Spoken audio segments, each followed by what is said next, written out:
கல்லூரி மாணவர்களுக்கு மீண்டும் லேப்டாப் நிறுத்தி வச்சது, அப்புறம் கொடுக்க முடியாமல் இருந்தது, 2 வருஷம் கழித்து மறுபடியும் கொடுக்குறது. அவங்க வேணும்னா லேப்டாப் வாங்கிக்கலாம், இல்லை வந்து அவங்க பேட் வாங்கிக்கலாம்.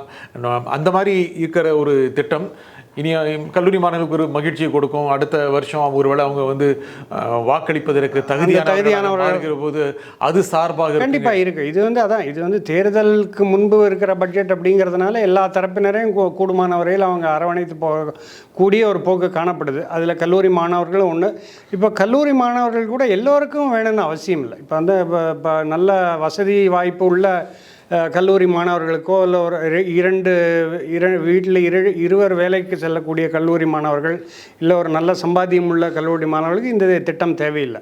அதுலேயே உண்மையாகவே தேவை இருக்கக்கூடியவர்களை ஆராய்ந்து அந்த இன்கம் லெவல்ஸ் எல்லாம் பார்த்து ஒருவேளை வறுமை கோட்டிற்கு கீழே இருக்கக்கூடிய மாணவர்களுக்கு கொடுக்கும்போது நிச்சயமாக இது ஒரு நல்ல திட்டம் தான். இதை வந்து நம்ம ஃப்ரீ பீன்னு ஒதுக்கிட முடியாது. ஏன்னா அவர்களுக்கு நிச்சயமாக இப்போ இருக்கக்கூடிய டெக்னாலஜி வேர்ல்டில் வந்து மடிக்கணினியோ ஒரு டேப் இருக்கிறது அப்படிங்கிறது அத்தியாவசியம் ஆயிடுச்சு.